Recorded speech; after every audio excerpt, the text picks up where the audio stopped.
स्वाधीनता आंदोलन, भारत की राष्ट्रीय अखंडता और सरदार पटेल, इस विषय को लेकर के हमारे सुप्रसिद्ध इतिहासकार doctor Rakesh Kumar R G का स्वागत, वंदन, अभिनंदन। ॐ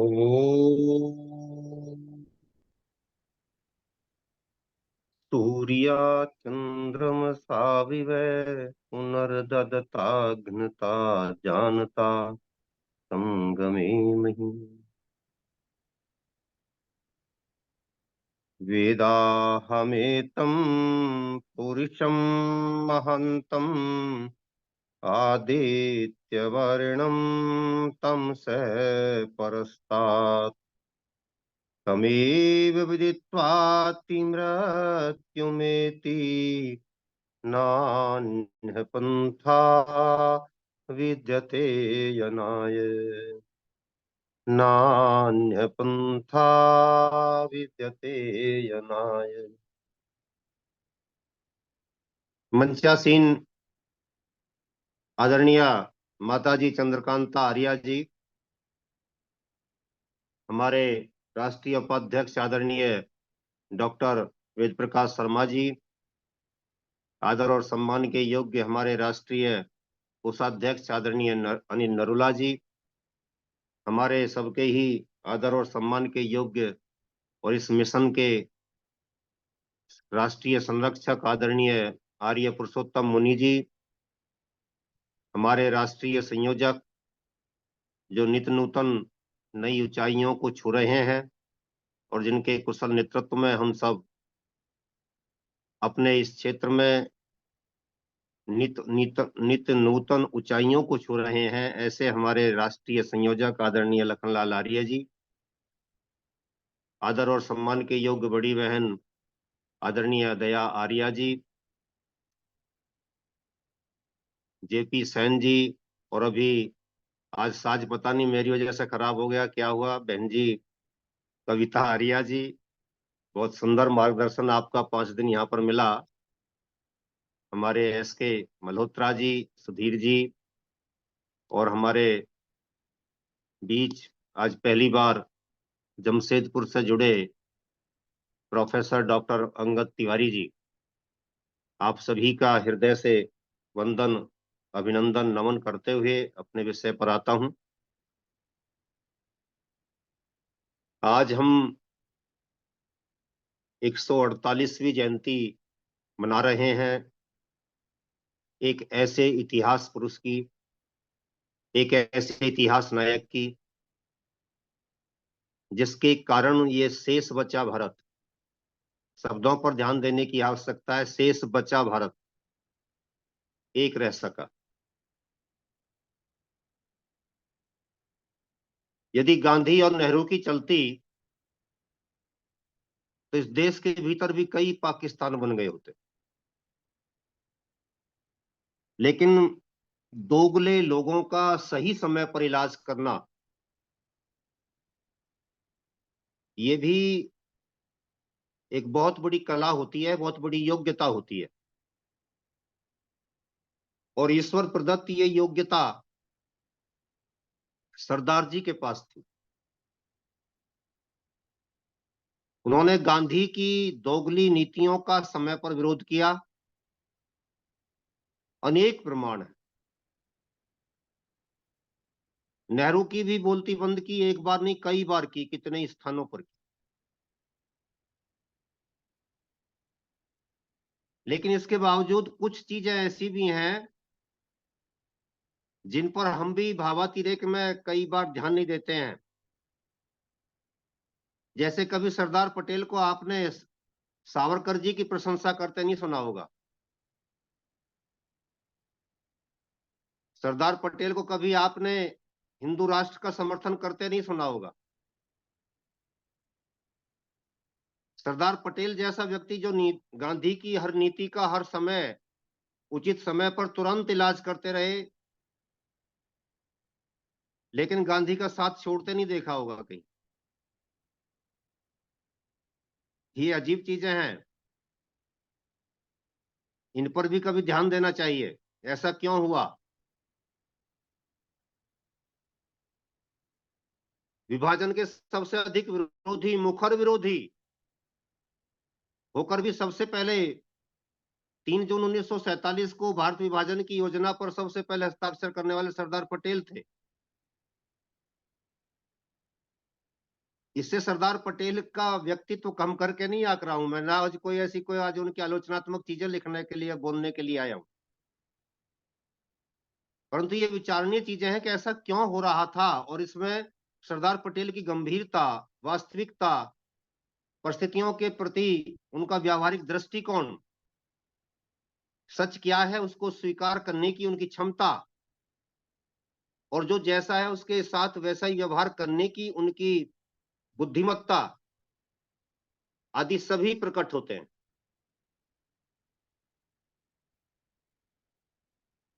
सरदार वल्लभ भाई पटेल जी जब राजनीति में आए तो उससे पहले वे क्या कर रहे थे, इन चीजों पर हम नहीं जाएंगे, कहां जन्म हुआ, कहां से डिग्री ली, किस तरीके से जाकर के उन्होंने अपनी डिग्री, जाकर के बारट लॉ की डिग्री इंग्लैंड से मंगाई है, जाकर के पढ़कर के आए, ये सब चीजें बहुत सुन ली, कुछ चीजें नहीं आनी चाहिए। तो जिस समय वह गांधी जी के संपर्क में आए और गांधी जी खुद जाकर के उनके पास पहुंच करके उनसे जाकर के कहते हैं भाई देश के लिए काम करने के लिए मेरे साथ आइए, तो सरदार पटेल खुद गांधी का उपहास कर रहे थे, ये क्या मूर्खता की बातें करते हैं, अंग्रेजों ने इस देश को ये दिया है, ये दिया है, वो दिया है, इतने उपकार हैं उन लोगों के, और ये भगाने की बात करते नहीं, उनको भगाएंगे नहीं। ऐसा कहने वाले सरदार वल्लभ भाई पटेल से जब गांधी जी जाकर के मिलते हैं और उनको बताते हैं कि देश की आजादी किस लिए आवश्यक हो गई है, तो पटेल कांग्रेस के साथ जुड़ते हैं। और देखिए कांग्रेस के साथ उनका यहां से जुड़ना उनका सौभाग्य भी है, दुर्भाग्य भी है। कभी पटेल साहब को अपने क्रांतिकारियों के गुणगान करते हुए, उनका बहुत मुखर होकर के समर्थन करते हुए भी नहीं देखा होगा। कभी उन इस बात पर सावरकर ने तो उनको लताड़ा कि जब स्वामी श्रद्धानंद जी की हत्या हुई तो उसमें गांधी का रोल बढ़िया नहीं था, लेकिन सरदार पटेल तो नहीं बोले।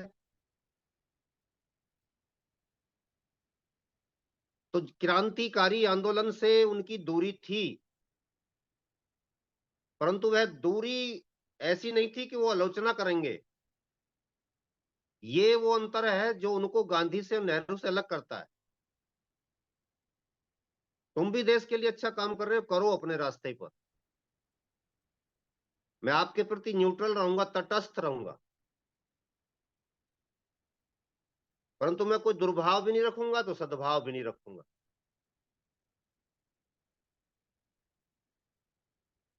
हिंदू राष्ट्र को वे पूर्णतया अव्यवहारिक बात कहते थे,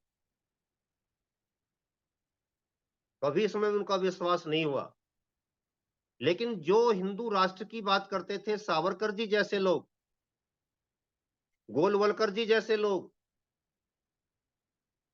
डॉक्टर बीएस मुंजे जैसे लोग, भाई परमानंद जी जैसे लोग, उनके लिए वह आदरणीय थे। और क्यों आदरणीय थे? क्योंकि उनकी बातों पर अविश्वास का कहीं कोई लेस मात्र भी गुंजाइश नहीं थी। जो वे कह रहे हैं वो समझ लीजिए पत्थर की लकीर है, वैसे ही होगा। इसलिए उन लोगों के दिल में वो भी इस बात, कितनी परिपक्व राजनीति है, कितनी परिपक्व मानसिकता है। डॉक्टर मुंजे को भी पता है, सावरकर जी को भी पता है कि इनका हिंदू राष्ट्र की में बनाने में विश्वास नहीं है, लेकिन वो इसके बावजूद उनका सम्मान करते थे, उधर से वह भी करते थे। ये हमारा राजनीतिक मतभेद है, हम अलग हो सकते हैं किसी मंच पर, लेकिन हमारे लिए, दोनों के लिए राष्ट्र प्रथम है। सारे हिंदुवादी नेता इस बात को जानते थे कि उनकी बातों में कोई दोगलापन नहीं है, राष्ट्र प्रथम है उनके लिए। वो हमारी राजनीतिक विचारधारा से कहीं असहमत हो सकते हैं, लेकिन इसका अभिप्राय यह नहीं कि वो राष्ट्रभक्त नहीं है। जबकि गांधी की राष्ट्रभक्ति पर भी हमारे हिंदूवादी नेता सावरकर जी जैसे लोग लेखन के माध्यम से, भाषण के माध्यम से, व्याख्यानों के माध्यम से संदेह करते रहे। और नेहरू के तो पितृत्व तक पर भी जो है संदेह था लोगों। तो दोनों में थोड़ा सा इतना गंभीर अंतर होकर के भी क्यों लोग उनके प्रति श्रद्धावान थे, क्यों लोग उनको, उनकी बात पर विश्वास करते थे, समझ में आया होगा। हमारे महाराजा हरि सिंह इस ऊहापोह में थे कि देश का प्रधानमंत्री नेहरू उनके लिए सेनानी भेजने के लिए तैयार था। वहां से वह चाह रहे थे कि किसी तरीके से हिंदुस्तान की सेना मेरे पास आए, मुझे सुरक्षा प्रदान हो, तो मैं हिंदुस्तान के साथ चलूं। जिन्ना उनको बड़े बड़े प्रलोभन दे रहा था, उधर नहीं जाना चाहते थे। लेकिन नेहरू एक पुरानी दुश्मनी को निकाल रहा था, इसलिए वो देर कर रहे थे। मैंने पहले भी समझ से बताया था। तब वो अपने मंत्री से, अपने प्रधानमंत्री महाजन से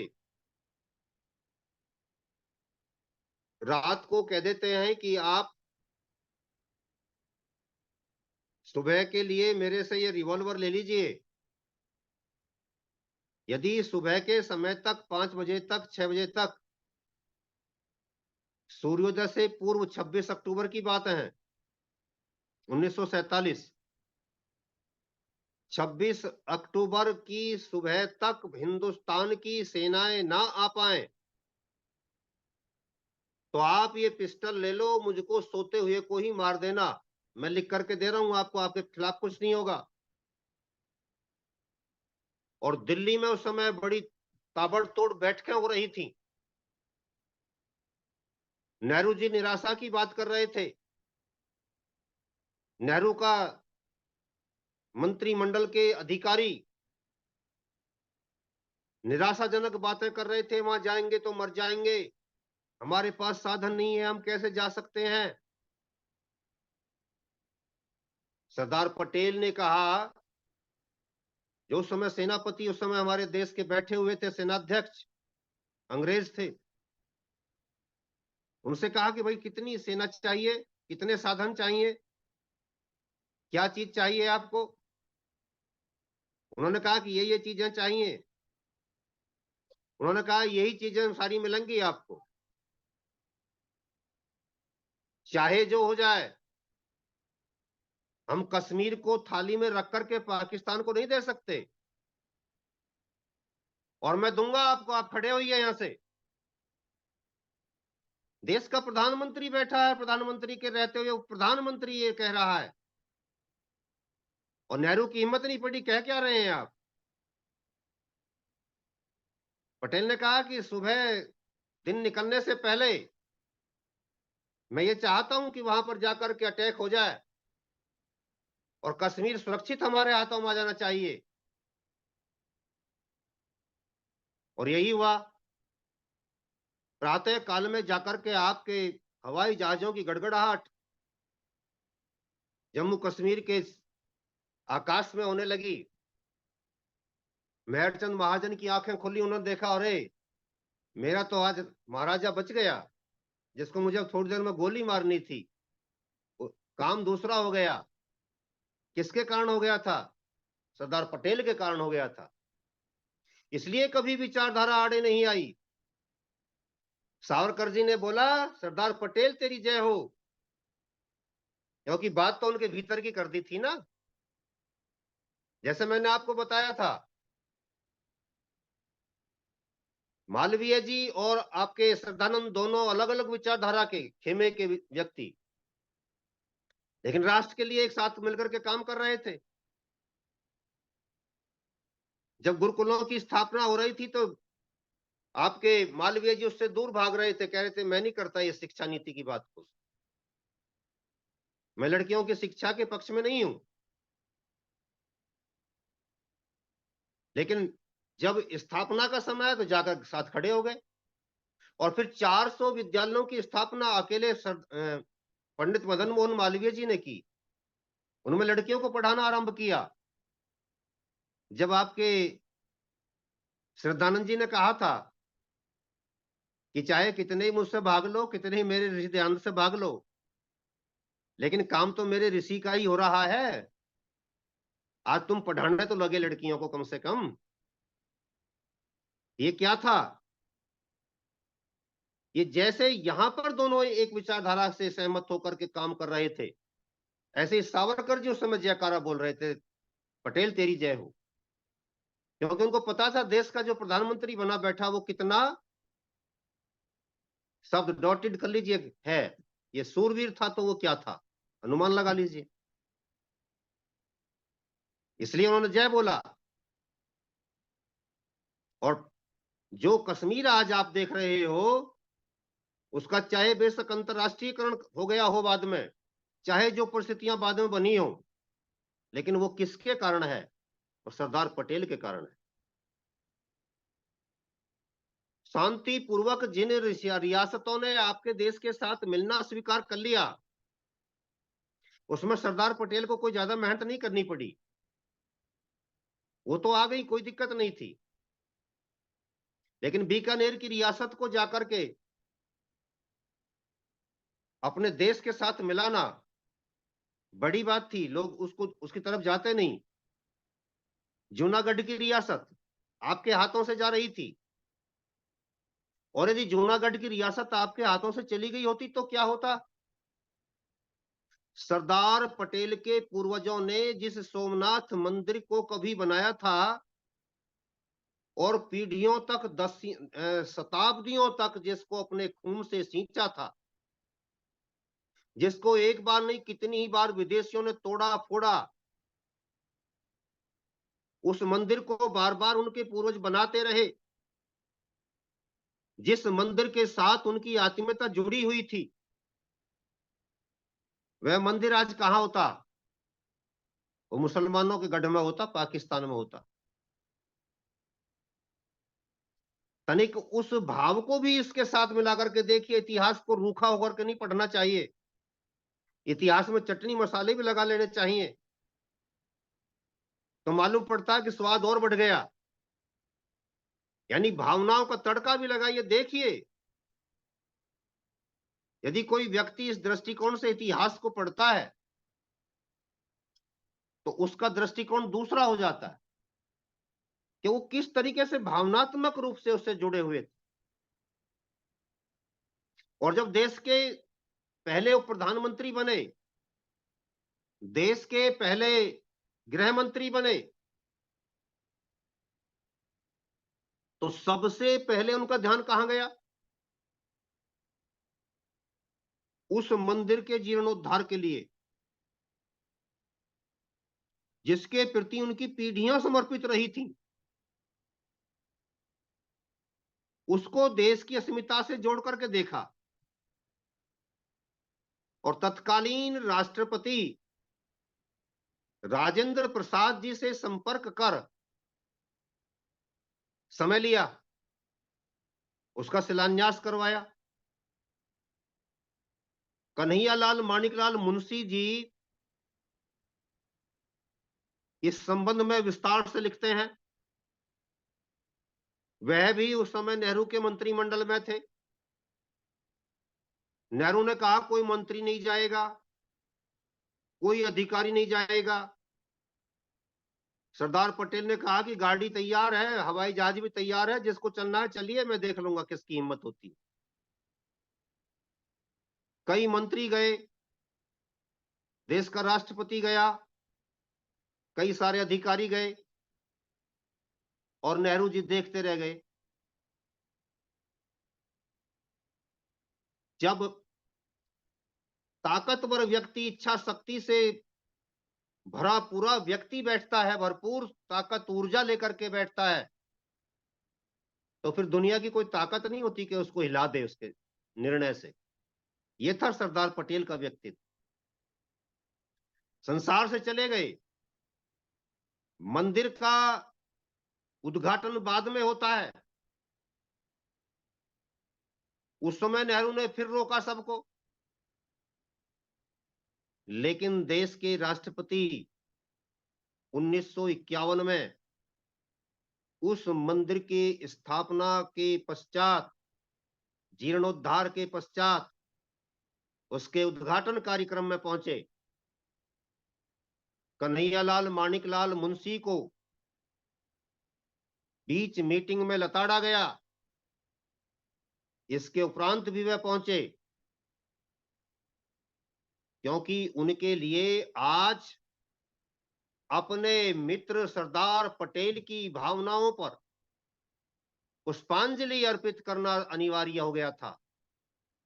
आज जब वह नहीं था तो उसकी अनुपस्थिति में भी उसको उपस्थित मानना उनके लिए राष्ट्र का महत्वपूर्ण कार्य हो गया था। इसलिए वहां पहुंचे, करके आए उसको।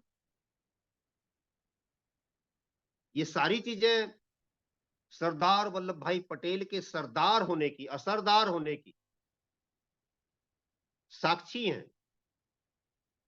इसलिए उनको गोलवलकर जी हो, चाहे सावरकर जी हो, चाहे दूसरे सावरकर हो, और चाहे हम और आप जैसे लोग हों। आपको शुरुआत में ये लगा होगा कि आज उल्टी बातें क्या बताने लगे उसके बारे में, लेकिन देखिए उल्टी भी कितनी सीधी हैं, क्योंकि काम तो वही कर रहे थे ना जो आप चाहते हो। मंच चाहे गांधी का था, चाहे कांग्रेस का था, चाहे जिसका भी था, लेकिन काम वो कर रहे थे जिनकी अपेक्षा आप करते हो। कभी किसी मोड़ पर, कभी किसी परिस्थिति में उन्होंने झुकना नहीं सीखा। देश में कैबिनेट मिशन योजना आई। कैबिनेट मिशन योजना के बारे में जकरिया जी सरदार वल्लभ भाई पटेल और भारत के मुसलमान नामक पुस्तक में लिखते हैं कि सरदार वल्लभ भाई पटेल से कैबिनेट मिशन के दो बड़े नेता जो ब्रिटेन से यहां आए थे, अकेले में एकांत में कहीं जाकर के दूर मिलते हैं और बताते हैं कि आप इस बात से निश्चिंत रहिए कि हम आपके देश की एकता और अखंडता को सुरक्षित रख कर ही जाएंगे। हमारी कोई ऐसी योजना नहीं है कि हम आपको किसी प्रकार से कहीं ना कहीं चोटिल कर जाएंगे। आपके देश के हितों का सम्मान करना हमारी प्राथमिकता है। ऐसा क्यों हो रहा था? ऐसा इसलिए हो रहा था कि लॉर्ड माउंटबेटन ने कहा था कि जब मैं हिंदुस्तान में पंडित जवाहरलाल नेहरू से बात करता हूं तो मैं सोचता हूं कि अभी सरदार पटेल से और गांधी से बात करना शेष है, इसकी बात फाइनल नहीं है। और जब गांधी से बात करता हूं तो सोचता हूं कि अभी सरदार पटेल और नेहरू से बात करनी शेष है, इसकी भी बात फाइनल नहीं है। लेकिन जब मैं पटेल से बात करके बाहर निकलता हूं तो सोचता हूं किसी से बात करने की आवश्यकता नहीं है, जो खिंच गई लाइन सो खिंच गई। ये थे आपके पटेल। इसलिए क्रिप्स मिशन के, कैबिनेट मिशन के नेताओं ने हिंदुस्तान को ढंग से समझा, हिंदुस्तान की राजनीति को ढंग से समझा, और उन्होंने अनुमान लगाया कि यदि हिंदुस्तान की राजनीति को कोई व्यक्ति पलटा दे सकता है या उसको एक सटीक लाइन दे सकता है तो हिंदुस्तान में केवल सरदार पटेल नाम का एक व्यक्ति है। इसलिए यदि उसको अकेले में विश्वास में ले लिया जाए तो सब कुछ ठीक हो जाएगा। सरदार वल्लभ भाई पटेल ने उनकी नीतियों को समझा और समझ करके उनसे कहा कि ठीक है, आप हमारे लिए सबसे पहली प्राथमिकता देश की एकता और अखंडता है। यदि आप हमको इस बात की गारंटी दे रहे हो कि हम आपकी इस योजना के अंतर्गत आप हमारे देश की एकता और अखंडता के साथ कोई समझौता नहीं करेंगे और लीग को भी उसकी अलगाववादी नीति से दूर करके उसे भारत के साथ काम करने के लिए इस सरकार में सम्मिलित कर देंगे।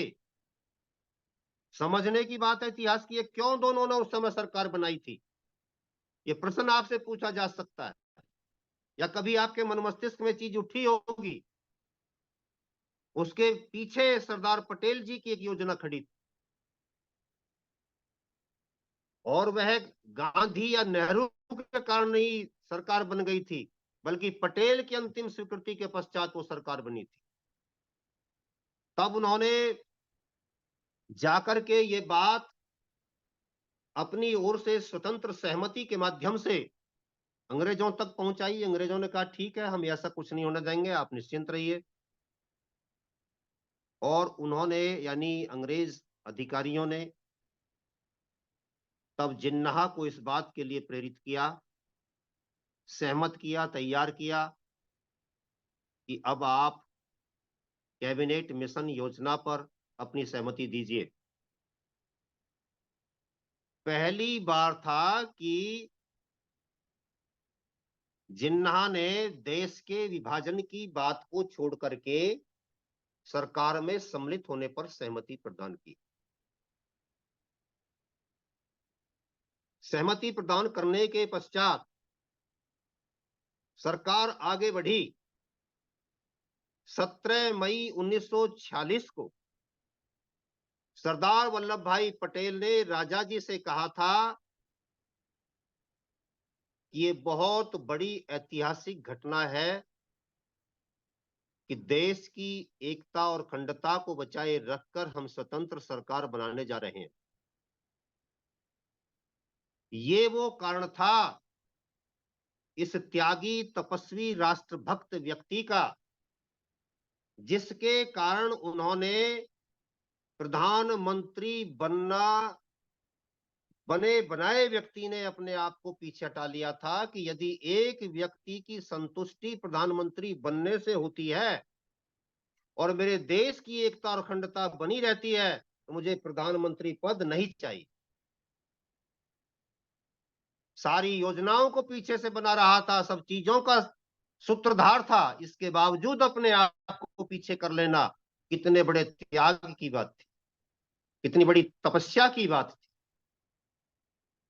सही समय आने पर अपने आप को राम बना लेना हर किसी के बस की बात नहीं होती है, लेकिन उन्होंने बना करके दिखाया राष्ट्र की एकता और अखंडता के दृष्टिगत। लेकिन फिर बात कहां से खराब हुई? आगा खान हमारे सरदार पटेल से कह रहा था कि अब जिन्ना में बहुत परिवर्तन आ गया है। तो सरदार पटेल ने उनसे कहा कि मैं तो इस बात से नहीं सहमत,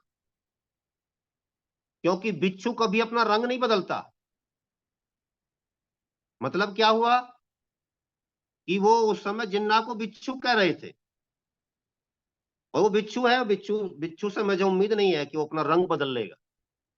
अब आप समझेंगे कंट्रोवर्शियल बात कह रहा हूं, थोड़ी देर पहले मैं कुछ दूसरी बात कह रहा था, अब दूसरी बात कह रहा हूं, विरोधाभासी नहीं है।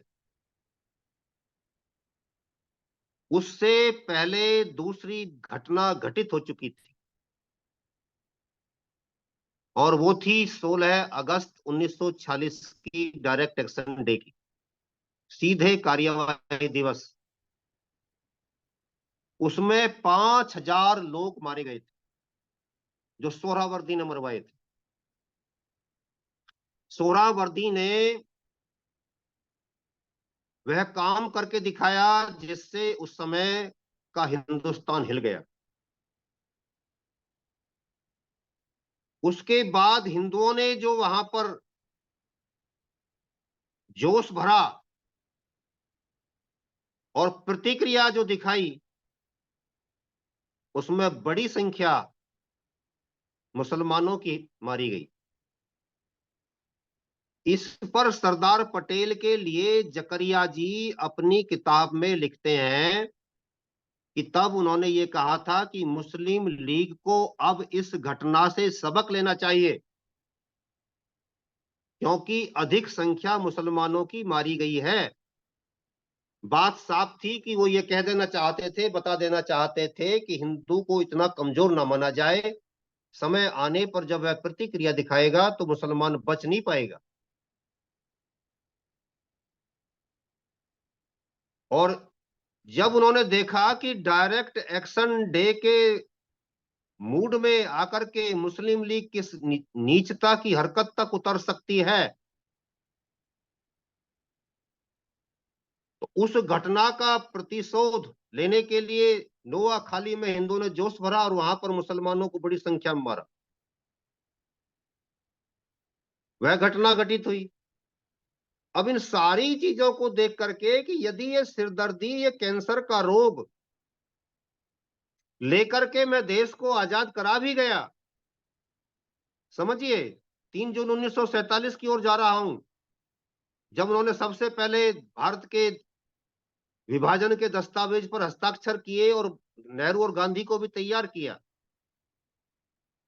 उन्होंने देखा कि नेहरू गांधी की दोगली नीति के कारण जिन्ना बड़ा नेता बन गया है, और यदि इसको जबरदस्ती हिंदुस्तान में अब रखा भी गया तो ये इसी प्रकार के गदर, उत्पात और नरसंहार सजाते रहेंगे। मेरा देश तरक्की नहीं कर पाएगा, बल्कि सांप्रदायिक दंगों में झुलसता रहेगा। इसलिए बेहतर है कि कैंसर ग्रस्त अंग को काट दिया जाए। यदि टांग में कीड़े पड़ गए हैं और टांग के बिना फिर भी शरीर का अस्तित्व बना रह सकता है, तो ये उपचार कर लिया जाए। इसलिए उन्होंने ऐसा किया कि उस दस्तावेज पर अपने आप पहले जाकर के हस्ताक्षर कर दिए।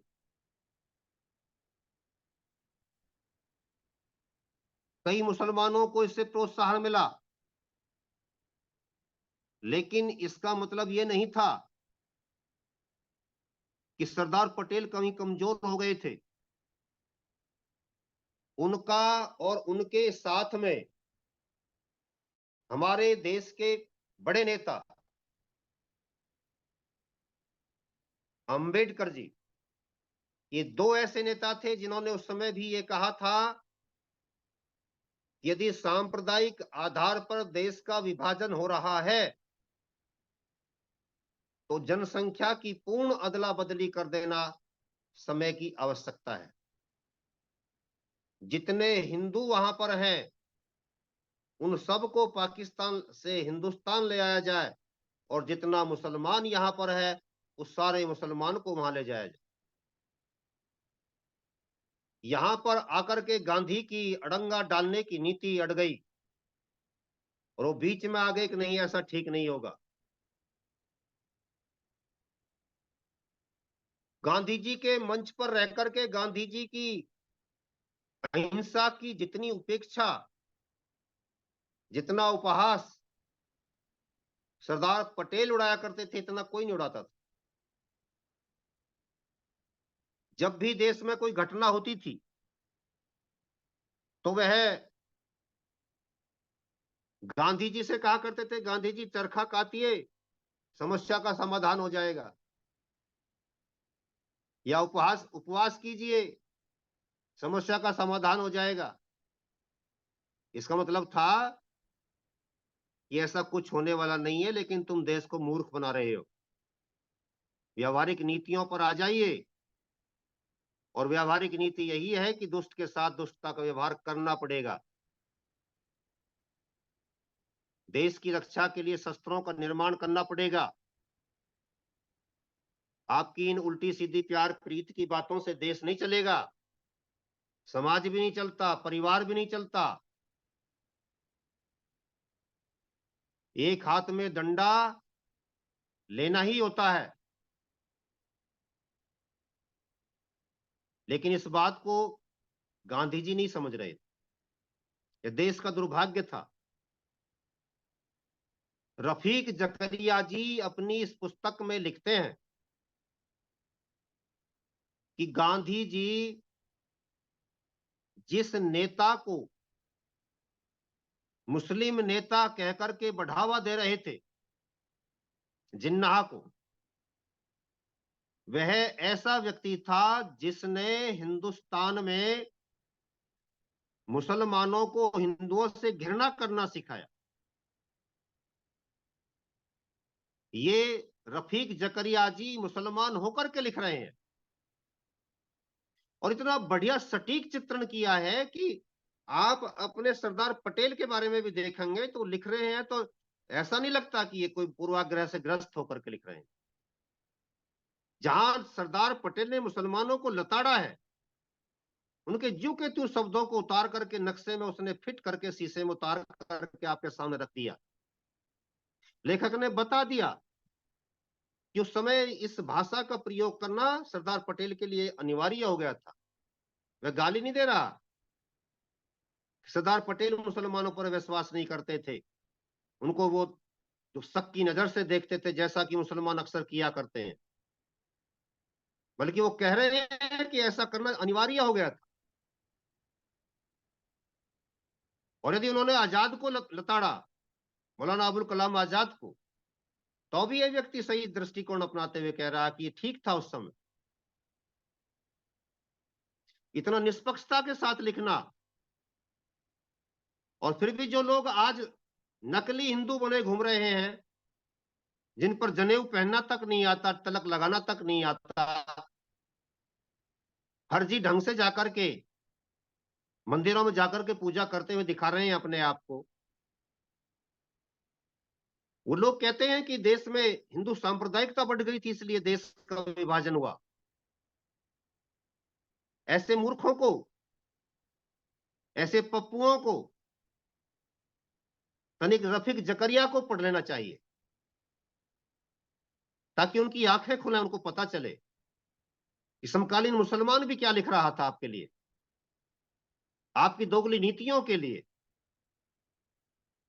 आपके दोगले राष्ट्रवाद के विरुद्ध मुसलमान भी खड़ा हो गया था। और सरदार पटेल क्या कर रहे थे उस समय? सरदार पटेल ने उस समय अपने आप को प्रस्तुत किया जैसे जब गहरी रात होती है, लाइट नहीं आ रही होती है, तो दीपक से दीपक बात करता है, क्या किया जाएगा? छोटा दीपक बड़े दीपक से कहता, भैया थोड़ा तेल तो मेरे अंदर है, थोड़ी देर मैं जल लेता हूं, फिर तुम जल लेना। बड़ा कहता, रे पगले, संसार में तो मैं पहले आया हूं, इसलिए पहले मैं जलूंगा, जब मैं नहीं रहूंगा जब तू जल लेना। दोनों अपने मालिक से कह देते हैं, जितना कर सकते हैं, सारी रात की सेवा कर सकते हैं तो सारी रात कर सकते हैं हम, रोज का ठेका तो हमने नहीं लिया, लेकिन जितनी देर का कर सकते हैं उतनी देर कर सकते हैं। तो सरदार पटेल ने अपने आप को प्रधानमंत्री पद से अलग कर लिया, दूसरी चीजों से अलग कर लिया, निर्मोही होकर के। किस बात के लिए अपने आप को प्रस्तुत कर दिया? राष्ट्र सेवा के लिए। जितनी देर कर सकता हूं उतनी देर करूंगा। और ये बात भी इसी पुस्तक से जानकारी मिलती है कि एक समय, उसी समय सरदार पटेल के जीवन में ऐसा आ गया था कि जब उन्होंने अपने ओर से गांधी को पत्र लिखा था, और पत्र लिख करके उसमें कहा था कि जो मैं कर रहा हूं उससे अलग मैं कुछ कर नहीं सकता। यानी मैं आपको गलत बोल रहा हूं, नेहरू को गलत बोल रहा हूं, मौलाना अबुल कलाम आजाद को गलत बोल रहा हूं, तो मैं ये करूंगा, ये करना मेरी मजबूरी है, क्योंकि तुम्हारे कर्म ही ऐसे हैं। ये उसमें नहीं लिखा है, लेकिन इसका अंतर्निहित भाव समझिए कि मैं जो कर रहा हूं वो मैं करना मेरी मजबूरी है, राष्ट्र हित की आवश्यकता, इसलिए करता रहूंगा।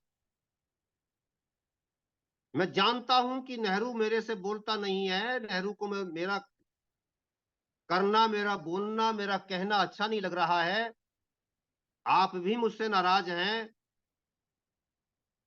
मौलाना अबुल कलाम आजाद भी मुझसे नाराज है। तो ऐसे में मैं चाहता हूं कि मैं अब पदीय दायित्वों से अपने आप को मुक्त कर लूं। मैं चाहता हूं कि मेरा इस्तीफा स्वीकार हो। ये भी था सरदार पटेल का त्याग।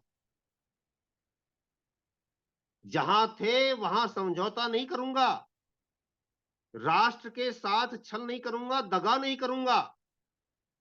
जिस बात की जिम्मेदारी देश ने मेरे कंधों पर डाली उसको पूर्ण निष्ठा से पूर्ण करूंगा। इसके लिए चाहे जिसको जैसा लगता हो लगता रहे, इस बात का मुझे प्रभाव नहीं पड़ता, पर मैं इतना कर सकता हूं कि जहां बैठा हूं वहां से त्याग पत्र दे सकता हूं। इसलिए आप मेरा त्याग पत्र स्वीकार कर लीजिए। गांधी जी ने कहा कि नहीं नहीं, ऐसा नहीं, काम करिए, आप अच्छा कार्य कर रहे हैं। त्याग पत्र स्वीकार नहीं होता है, फिर देश सेवा में लग जाते हैं, फिर कार्य करते हैं। मैंने पिछली बार बताया था आपको, बलराज मधोक जी उस समय जनसंघ के नेता थे। जम्मू कश्मीर के बारे में बहुत कुछ लिखा है उन्होंने। यदि आपको उस समय के जम्मू कश्मीर की स्थिति की जानकारी लेनी है तो बलराज मधोक को आपको पढ़ना ही पड़ेगा। एक एक दिन की जानकारी उन्होंने दी है। सेना क्या कर रही थी, पटेल क्या कर रहे थे, महाराजा हरि सिंह क्या कर रहे थे, उधर जिन्ना क्या कर रहा था, देश का प्रधानमंत्री क्या कर रहा था, गांधी जी की सोच क्या थी, वहां पर आरएसएस के लोग, अन्य हिंदुवादी संगठनों के लोग किस प्रकार से लोगों को बचाव कार्य में लगे हुए थे।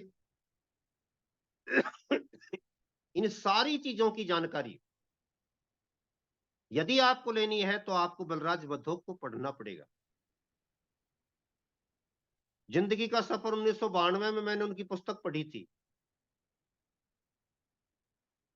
उसमें वह लिखते हैं कि जब मैं अपनी समस्याओं को लेकर के आकर के देश के तत्कालीन प्रधानमंत्री नेहरू से मिला, जब मैं तीन मूर्ति भवन में प्रवेश कर रहा था, तो प्रवेश के समय ही मुझे ऐसा लगा कि जैसे मैं किसी देश के बादशाह के महल में प्रवेश कर रहा हूं। वो शानो शौकत थी, मुगलिया अंदाज था सारा।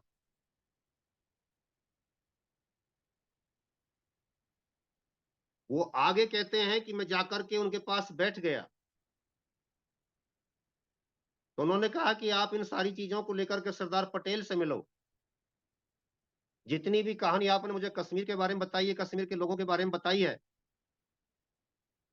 इन सारी चीजों को लेकर के आप उनसे मिलिए।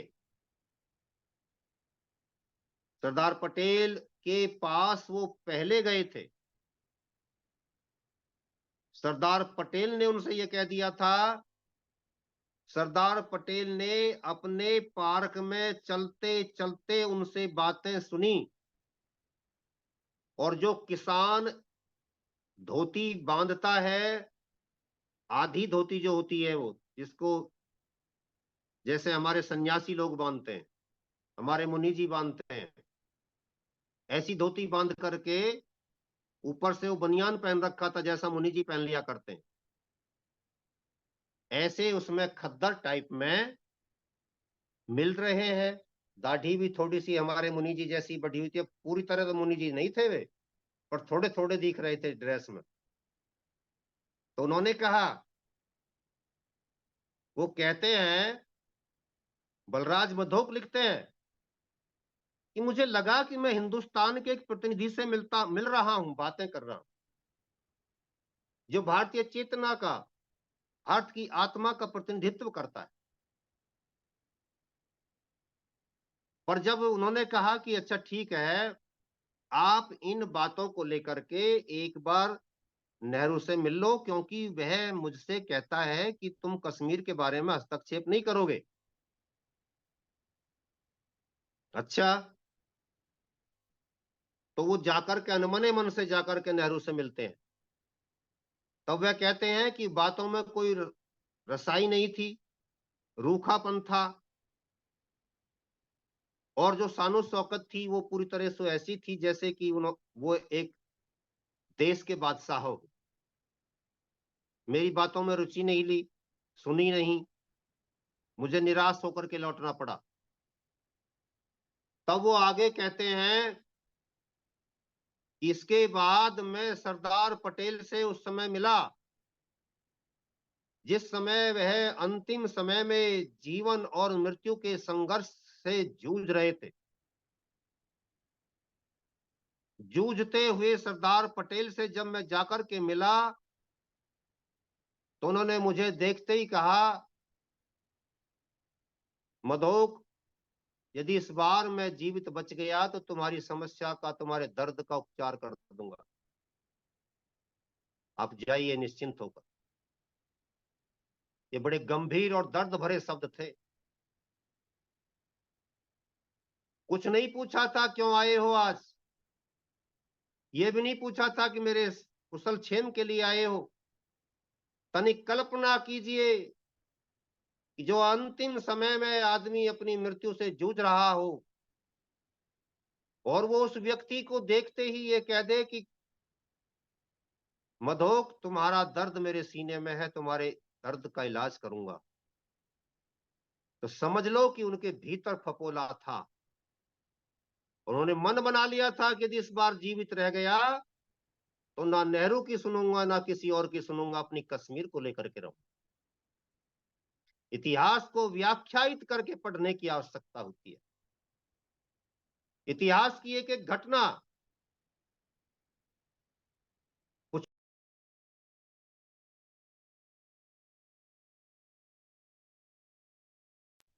केसरी वेद के मंत्रों की व्याख्या करते हैं, इसके निहित अर्थों पर विचार करते हुए उनको खोलते चले जाते हैं। वैसे ही इतिहास की घटनाओं के निहित अर्थों को भी खोल करके समझने की और समझाने की आवश्यकता होती है। तब समझ में आएगा कि सरदार पटेल क्यों कह रहे थे ऐसा, और सरदार पटेल को उनसे असहमत लोग, कांग्रेस की नीतियों से असहमत रहने वाले लोग भी क्यों सम्मान की दृष्टि से देखते थे या देखते हैं। मत उनका सहमति हो कि हिंदू राष्ट्र बने, लेकिन वो जो काम कर रहे थे वो हिंदू राष्ट्र के लिए काम कर रहे थे। वो राष्ट्रवादी व्यक्ति थे, राष्ट्रवाद उनके भीतर समाया हुआ था। वो राष्ट्र के लिए जीते थे और राष्ट्रवाद के लिए सारा दिन चिंतन करते थे, काम करते थे। ऐसे असरदार सरदार को आज हम नमन कर रहे हैं, आज हम अपनी श्रद्धांजलि दे रहे हैं, जिसके साथ बेईमानों ने बेईमानी करते हुए 1991 तक यह उचित नहीं माना कि इस देश में कोई सरदार पटेल भी हुआ है, जिसके कारण यह देश आजाद हुआ। इस देश की 563 रियासतों को एकीकरण करके हमने संगठन में बांधने का सफलतम काम किया। उनको इस बात की कोई परवाह नहीं थी। वो चाचा और बापू के गुणगान करते चले गए और सरदार पटेल को नीचे रसातल में फेंकते चले गए। 182 मीटर नीचे ले जाकर के दबा दिया। अरे 1924 2014 में आपने क्रांति की और जो व्यक्ति 182 मीटर नीचे दाब दिया था वो आज 182 मीटर ऊपर खड़ा है। आज सारी दुनिया उसको देख रही है, ये हिंदुस्तान में कौन निकल आया, कहां से निकल आया। ये तेजस्वी राष्ट्रवाद का प्रतीक है। जिस व्यक्ति को दबाया जा रहा था उसको निकाल करके मोदी ने खड़ा कर दिया, सारी दुनिया को दिखा दिया कि मेरा देश इन लोगों के कारण आजाद हुआ था। माना कि उनके सामने कोई राजनीतिक समस्याएं हो सकती हैं, पूर्वाग्रह हो सकते हैं, कुछ समस्याएं हो सकती हैं कि वो गांधी को भी कुछ नहीं कहेंगे, वो नेहरू को भी कुछ नहीं कहेंगे, लेकिन उन्होंने वो काम कर दिया कि जिस व्यक्ति को दबाया जा रहा था उसको बाहर निकाल करके ऊपर ला दिया। 1984 में जब इंदिरा गांधी को मारा गया था, 1 नवंबर 1984 के अखबारों में मैं पढ़ रहा था, आज भी वो कटिंग मेरे पास रखी है, मात्र 7-8 लाइनों में, पंक्तियों में सरदार पटेल के बारे में ये लिखा था कि आज उनकी जयंती भी है और वो मनाई गई। 7-8 पंक्तियों में, 10 पंक्तियों में। पंजाब केसरी में आया था, पंजाब केसरी उस समय हम पढ़ा करते थे। और आज आप लोग आयोजन कर रहे हैं, पूरा देश आयोजन कर रहा है कि आज हमारे एक महानायक का जन्म दिवस है, जयंती है। इसका मतलब हमने उनके किए हुए को अब फूल चढ़ाना आरंभ कर दिया है। ये कृतज्ञ राष्ट्र आज समझ गया कि किन चालाक लोगों ने श्रेय अपने हाथों में ले लिया और जिन लोगों के कारण हम आजाद हुए थे या आजादी की रक्षा करने में सफल हुए थे, उन लोगों को किस प्रकार उपेक्षा का शिकार बनाया गया, ये समझ में आ गई। देश की एकता और अखंडता को बनाए रखने के लिए पोलो ऑपरेशन करने वाला सरदार वल्लभ भाई पटेल नवाब हैदराबाद के विरुद्ध सेना भेजते हैं और देश के प्रधानमंत्री से कह देते हैं कि कल सुबह तक तुम्हें अपने पीएम हाउस से, 3 मूर्ति भवन से बाहर नहीं निकलना है। जो मुझे करना है मैं इलाज कर दूंगा, थोड़ा सा समय मुझे दीजिए। 12 सितंबर 1947 को सेना भेजी जाती है, पुलिस भेजी जाती है, पुलिस को डायरेक्शन दी जाती है करना क्या है, कैसे करना है, सारा कुछ समझाया जाता है और 17 सितंबर तक सारा काम पूर्ण हो जाता है। जीतकर हमारी सेनाएं लौटती हैं, देश के भीतर बना हुआ एक पाकिस्तान ढह जाता है, सरदार पटेल की जीत होती है। जो लोग सरदार पटेल को उनके आवास में आकर के धमकी दिया करते थे, वो अगले दिन सरदार पटेल के सामने हाथ जोड़कर खड़े थे। नवाब हैदराबाद, सरदार पटेल ने चाणक्य नीति को बड़े गौर से पढ़ा था। विजय के उन क्षणों में सरदार पटेल इतराते नहीं हैं, घमंड में नहीं आते हैं, नवाब हैदराबाद को बड़े सम्मान के साथ बैठाते हैं, बड़े सम्मान के साथ बातचीत करते हुए सरदार पटेल कहते हैं, नवाब साहब, आपने अभी एक बात कही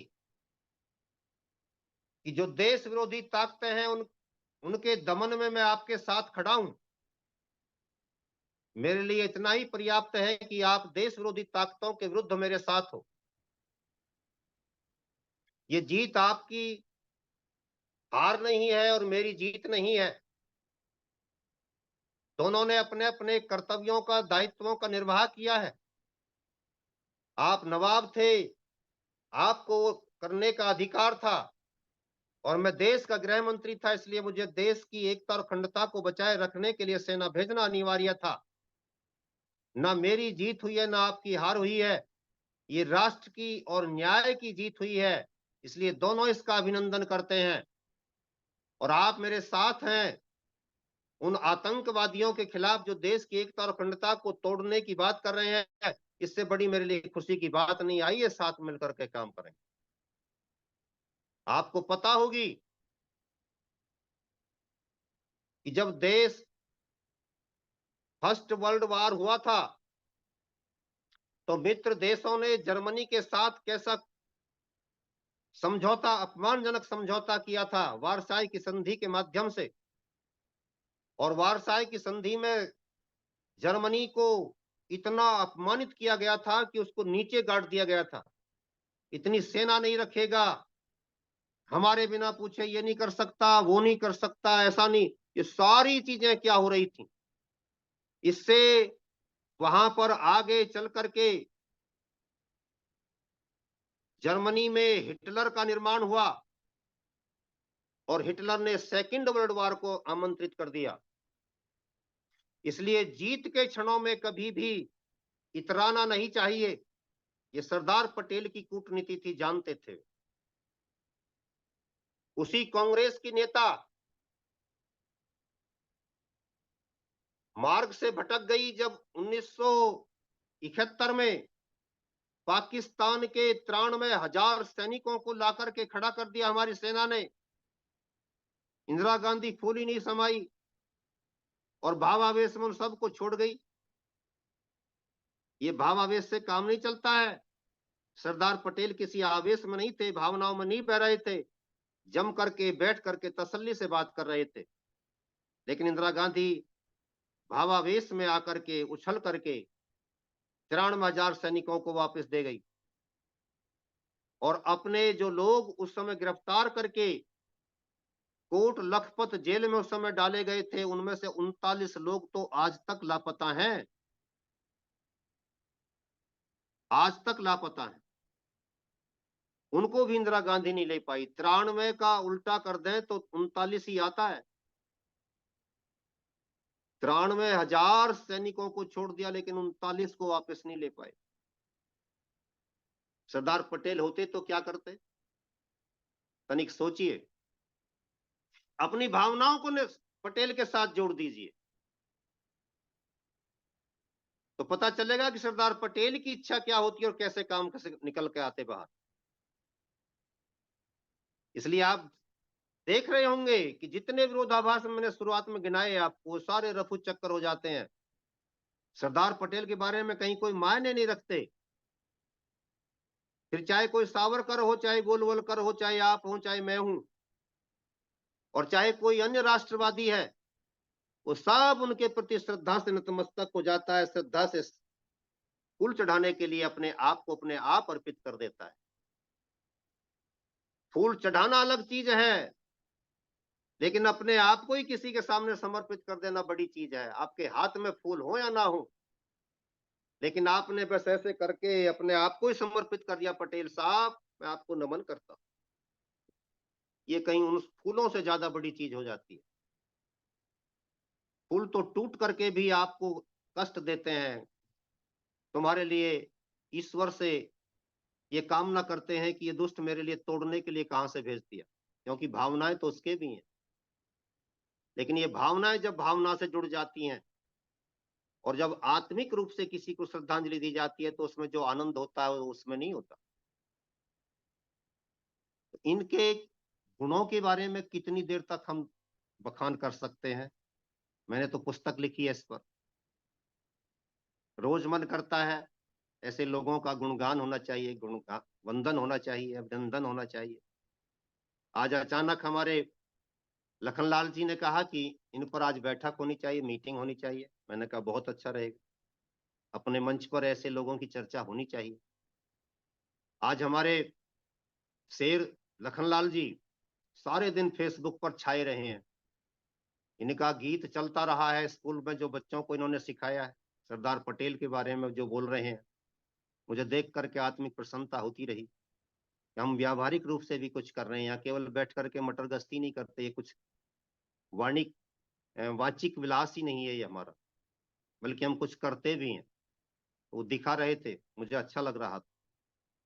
अंत में मैं एक मेरा नैतिक दायित्व बनता था कि मंच के माध्यम से उस दिन मुझे संकेतों में हमारे लखन जी ने संकेत भी किया था कि आप धन्यवाद ज्ञापित कर दें, लेकिन मैं उस समय नहीं समझ पाया था, जबकि मेरा दायित्व बनता था। आप इतनी दूर से चल करके भारत को समझो अभियान के अंतर्गत किए गए यज्ञ में उपस्थित हुए, आपका मैं हृदय से धन्यवाद ज्ञापित करता हूं। और हमारे जो राष्ट्रीय महामंत्री हैं माननीय व्यासनंदन शास्त्री जी, उनको जो उपाधि दी गई वो भी शायद छोटी पड़ रही है। पंडितों के महापंडित जो हमारे लखनलाल जी अक्सर कहा करते हैं, उनका विद्वतापूर्ण वक्तव्य, मार्गदर्शन हम सब के लिए सौभाग्यवर्धक रहा। सचमुच वह एक प्रतिभा है और महान विभूति है, ये भी कहा जाए तो अतिशयोक्ति नहीं है। शब्दों से खेलने की आवश्यकता नहीं होती, शब्दों को तोल करके बोलने की आवश्यकता होती है, और उनके बारे में जो बोला जा रहा है वो बहुत तोल करके बोल रहा हूं।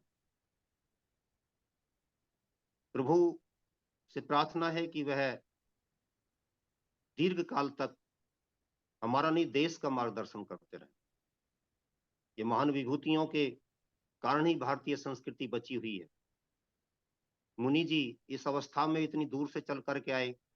आदरणीय नरूला साहब अस्वस्थ होने के उपरांत भी अचानक प्रकट हो गए, देख करके बड़ी आत्मिक प्रसन्नता हुई। हमारे राष्ट्रीय संरक्षक आदरणीय सचदेवा साहब चल करके इतनी दूर से आए, हालांकि नजदीक से आए थे, लेकिन फिर भी उन्होंने बहुत सुंदर उपस्थिति अपनी व्यक्त की। सारा परिवार गदगद हो गया, उनके शब्दों ने भी मार्गदर्शन दिया। आज ही हम डॉक्टर व्यासनंदन जी के बारे में श्रद्धेय बड़े भाई साहब चर्चा कर रहे थे। भाई वास्तव में वह एक विभूति है, कोई दिन नहीं जा रहा जब उनकी चर्चा नहीं होती। तो कहने का अभिप्राय है कि हम सारा परिवार, सारे परिवारी जन आप सबको अपने बीच पा करके। दया आर्या जी नाती के साथ पहुंची थी। हाँ हाँ बहन जी देखिए, पोते पोते के साथ लेकर के, पोते को साथ लेकर के पहुंची, जबकि वृद्धावस्था है उनकी भी, और पहुंची तो बहुत अच्छा लगा। वृद्ध हमारे होंगे, विमलेश, वृद्ध होंगे आप। हमारे हमारी बहन जी से वृद्ध मत बोलिए आप। नहीं ये तो नहीं कह रहा है। हमारे अच्छा, विमलेश जी पहुंचे, बहन कविता जी ने भी जो अपना सुंदर मार्गदर्शन दिया, वह भी परिवार के प्रत्येक सदस्य को प्रभावित कर गया। तो मैं सारे परिवार की ओर से, भारत को समझो अभियान की ओर से आप सबका हृदय से अभिनंदन करते हुए अपनी वाणी को विराम देता हूं। जय हिंद, जय भारत। प्रोफेसर डॉक्टर अंगद तिवारी जी पहली बार पहुंचे हैं। मैं चाहता हूं कि आए और हम सभी उनके मुखारबिंद से दो शब्द सुने। प्रोफेसर अंगद तिवारी जी, बहुत ही ओजस्वी व्याख्यान doctor Rakesh Kumar R G का रहता है। प्रोफेसर अंगद तिवारी जी जी नमस्कार। नमस्ते, आइए, स्वागत है आपका। मेरा सौभाग्य है कि आप जैसे विद्वत जनों से मैं आज जुड़ा हूं। आप वीडियो खोल लीजिए पहले तो अपना, आपकी मुंह दिखाई हो जाए पहले तो। जी डॉक्टर साहब, जी सर। आइए, मुंह दिखाई हो जाए, स्वागत है आपका। जी जी नमस्कार। नमस्ते जी, नमस्ते। आज मेरा सौभाग्य है कि आप जैसे विद्वत जनों से हमारी आज मुलाकात ही नहीं, एक श्रद्धा पूर्वक ऐसे समय पर बात करने का मौका मिला है जो भारत के महान सपूत, जिनकी हम आज जन्म शताब्दी मना रहे हैं, इस अवसर पर आप सबों से मिलने का मेरा सौभाग्य है। मैं इसके लिए आर्य साहब को बहुत बहुत धन्यवाद देता हूं कि मुझे भी आज इस यज्ञ में एक आहुति देने और एक महान पुरुष के चरणों में अपना श्रद्धा सुमन अर्पित करने का मौका दिया है। मेरा सौभाग्य है कि आज से कुछ दिन पहले आर्य साहब से हमारी 4 दिन पहले मुलाकात हुई, और दूसरी बार अपनी सभी लोगों के साथ मुलाकात करा के मुझे गौरवान्वित किया है। मैं चाहूंगा कि ऐसे ऐसे समय पर मुझे जरूर विद्वत जनों से जोड़ने का मौका मिलता रहे। मैं अपने आप को सौभाग्य मानूंगा। जी धन्यवाद। बहुत बहुत आभार। और प्रोफेसर साहब, ये प्रतिदिन कार्यक्रम चलता है doctor Rakesh Kumar R G के संरक्षण में। आप जुड़े रहिए, नए नए विद्वानों को सुनिए प्रतिदिन। ठीक है जी। जी जी जी जी सर, जी। धन्यवाद। और जो अभी हमारे doctor Rakesh Kumar R G आभार व्यक्त कर रहे थे सभी का, मैं आपको बता दूं, वो जो कार्यक्रम था वो भारत संजो अभियान का कार्यक्रम था, हमारे परिवार का कार्यक्रम था। और हम सभी लोग वहां पहुंच करके जो पारिवारिक आत्मीयता चारों भाइयों से हमें प्राप्त हुई है, हम सभी लोग उस प्रेम को पाकर के बहुत गदगद हैं। और हम सभी का सौभाग्य रहेगा कि जब जब भी ऐसा अवसर आए, हम सभी लोग बड़े चाव से वहां पहुंचेंगे। आइए श्रद्धेय बड़े भाई देवेंद्र सिंह आर जी, जिन्होंने बड़ा प्यार हमें जो है परिवार की तरह दिया, वहां पर 4 दिन हम लोग रहे। देवेंद्र सिंह जी आइए बड़े भैया। और मैं एक बार मंच को सभी को बता दूं, जो लोग नहीं जानते, जो वहां नहीं गए थे। एक मिनट देवेंद्र सिंह जी, एक मिनट एक मिनट। मुझे मुझे ये लगता था कि doctor Rakesh Kumar R G बड़े विद्वान हैं, बड़े इतिहासकार हैं, तो ये यही है केवल। फिर जब देवेंद्र सिंह भैया से मिले तो वो इनसे सवाशेर निकले, और सवाशेर से जब मिले तो इनके यहाँ एक बब्बर शेर भी है, इनके बड़े भाई। वो इतने बड़े शेर है, इतने बड़े शेर है बब्बर शेर, कि शेर पे शेर पड़े जा, रुके ही नहीं। हमने कहा धन्य प्रभु, ये चारों भाई वास्तव में ईश्वर ने एक ऐसी काया कृति हमारे जो माता पिताजी की जो वो मनाते हैं, राजेंद्र सिंह जी और सत्यवती जी की, निश्चित रूप से आप लोगों को अगर देखना है तो चारों भाइयों को एक साथ देखिए। एक शेर है, एक तवा शेर है, चौथा बब्बर शेर है। धन्य प्रभु। आइए देवी सिंह आर जी। सभी विद्वत जनों को मेरा सादर नमस्कार पहुंचे। प्रिय भाई लखन, जब आपको देखता हूं तो बहुत ही आत्मिक प्रसन्नता होती है। मैं समय समय पर जो है सोचता भी हूं, कहता भी हूं आपसे कि आप राष्ट्र हित में बहुत बड़ा कार्य कर रहे हैं, आप समाज हित में बहुत बड़ा कार्य कर रहे हैं, आप राष्ट्र जागरण का कार्य कर रहे हैं, आप सोते हुए आर्य समाज को जगा रहे हैं। प्रिय बंधु, बहुत बड़ा कार्य कर रहे हैं, बहुत बड़ा कार्य कर रहे हैं। हमारा कार्यक्रम तो कुछ भी नहीं था, आपका तो वर्षों से कार्यक्रम चल रहा है। आप वास्तव में साधुवाद के पात्र हैं, आप धन्यवाद के पात्र हैं। आप इस कार्य को निरंतर अपनी अनुपस्थिति में भी बेटी को ये दायित्व सौंप कर जब जाते हो, तो वह हमारी पुत्री, हमारी बेटी, हमारी पोती इतने सुंदर तरीके से कार्यक्रम को चलाती है कि वो आपकी कमी को अनुभव नहीं होने देती। बहुत अच्छा लगता है। राष्ट्र जागरण का कार्य आपके मंच से, आपके माध्यम से विद्वत जनों को बुला करके आप लोग करते हैं। मेरा इसके प्रति बहुत बहुत धन्यवाद आप लोगों के। भाई राकेश को सुना, उसके बाद सुनने के बाद कोई कमी रह नहीं जाती है, क्योंकि भाई वो तो इतिहास के पुरुष हैं, इतिहास पुरुष हैं लखन भैया। जी भाई साहब, सही कही आपने। हैं, इतिहास पुरुष हैं जी बिल्कुल सही भाई। कहा। अपने अपने छोटे भाई के लिए प्रशंसा करते हुए थोड़ा सा ऐसा लगता है कि भाई ये थोड़ा सा अनुचित सा लगता होगा, जी लेकिन नहीं। जो हीरा होता है लखन भाई, उसको तो हीरा कहना पड़ता है ना। बिल्कुल कहना पड़ेगा, बिल्कुल कहना पड़ेगा। तो ये अन्याय भी तो ना करें ना हम। अब न्याय करें तो न्याय करने में तो हमें कह देना चाहिए। बिल्कुल बिल्कुल। उन्होंने पूरे तरीके से इतिहास में जो सम्मान जो है सरदार वल्लभ भाई पटेल को मिलना चाहिए था, वो उन्होंने अपनी ओजस्वी वाणी से जो प्रस्तुत किया, मुझे बहुत अच्छा लगा।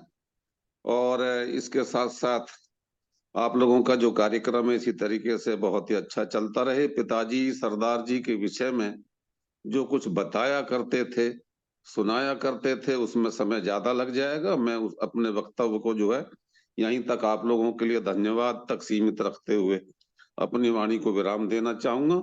और सभी साथियों के लिए मेरा विनम्र निवेदन ये भी है कि सरदार वल्लभ भाई पटेल से कम से कम ये उदाहरण जरूर ले कि हमें राष्ट्र के हित में कैसे सोचना है और क्या करना है। तभी हम ये राष्ट्र निर्माण कर पाएंगे और जो आपका प्रयास चल रहा है उसमें कहीं हम आहुति डाल पाएंगे।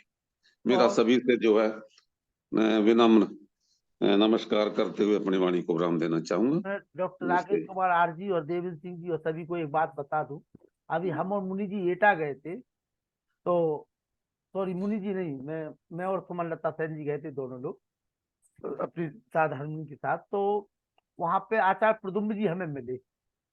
अच्छा, तो प्रद्युम्न जी। हाँ, आचार्य प्रदुम्न जी ने जो हमसे मिलकर के एक बात कही कि हम्म। आपका बहुत अच्छा प्रोग्राम चल रहा है। और उन्होंने इतनी अच्छी मतलब अ, अपेक्षाएं व्यक्त करते हुए कहा, और काफी पुस्तकें उन्होंने अपनी लिखी हुई हमें भेंट की।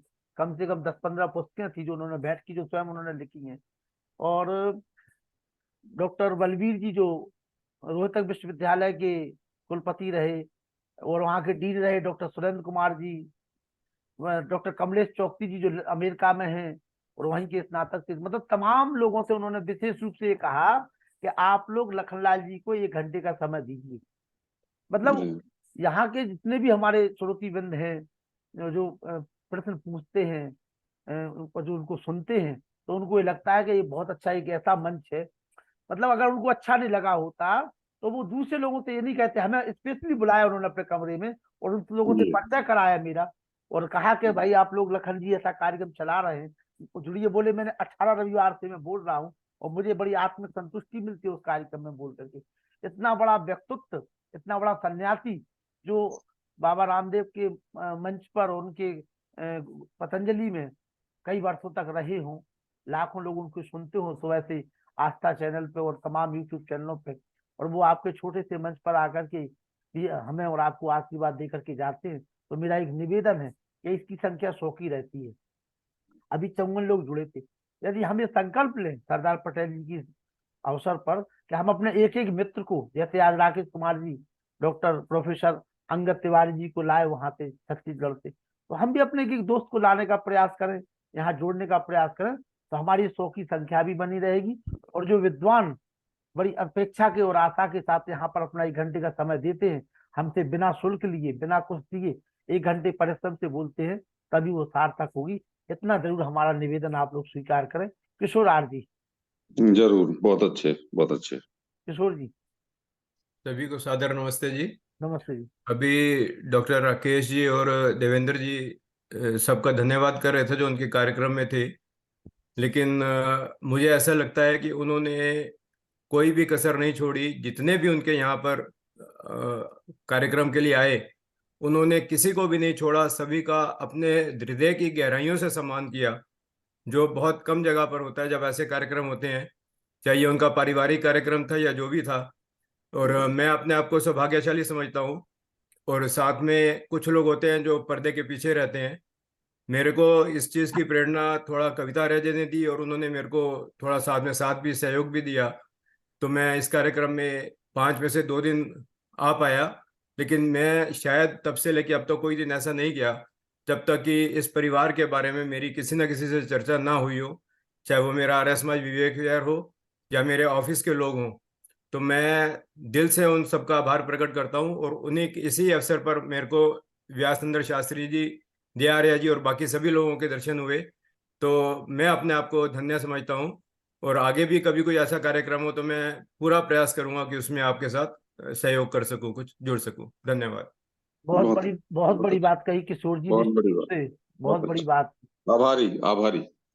आइए सुकांत आर जी परिचय देते हुए। सुकांत जी, पहली बार मुलाकात हो रही है। सुकांत जी। सभी को नमस्ते। जी, कहाँ से हैं, परिचय दे दीजिए सभी को। अभी एटा में मिले थे, मैं कासगंज से हूँ। जी जी जी जी जी। अरे अभी एटा में। हमारे कमल गुप्ता जी के चाचा जी हैं।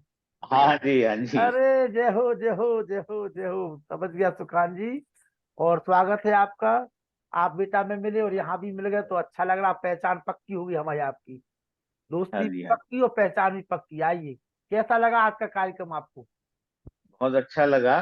जी। और मैं असल में देर में जुड़ पाया, थोड़ा सा कुछ समस्या बीच में आ गई थी, बाद में सुना मैंने। कोई बात नहीं, आ तो गए मैं आप। एक क्वेश्चन एक प्रश्न भी करना चाह रहा था इस विषय में, मेरे दिल में बहुत दिन से चलता है सरदार पटेल जी के बारे में। कर लीजिए, आप तो दो लोग वो हैं। प्रश्न ये है जी। कि जब सरदार पटेल बहुत दूरदर्शी लौह पुरुष थे और सारी राजनीति से वाकिफ थे भारत की, और जब सारे वोट उनके पक्ष में थे और वो जानते थे ये गांधी और नेहरू क्या हैं, और फिर भी उन्होंने अपनी अधिकार छोड़ दिया प्रधानमंत्री पद का, ये बात समझ नहीं आई मेरे। देवेंद्र जी, भैया जी आप बता दीजिए। ठीक है, बहुत अच्छा प्रश्न है और सारे देश को इस विषय में जानना चाहिए। हाँ जी। मैं इस विषय में ये निवेदन करूंगा आर्य जी कि 16 प्रांत उस समय होते थे। 16 प्रांतों की कार्यकारिणी में से 13 प्रांतों की कार्यकारिणी ने सरदार वल्लभ भाई पटेल के समर्थन में प्रधानमंत्री बनाने के लिए अपना प्रस्ताव भेज दिया था। हाँ जी। 2 प्रस्ताव आए थे पट्टाभी सीतारमैया के लिए, एक प्रस्ताव एक और सज्जन के लिए आया था। इस प्रकार से 16 प्रस्ताव 16 प्रांतों के पूरे हुए थे। लेकिन उसके बाद में नेहरू की जो हठधर्मिता थी कि नहीं, प्रधानमंत्री तो मुझे ही बनना है, अदरवाइज तो वो जो है आंदोलन करने पर अपने उग्र स्वभाव पर आ गए थे।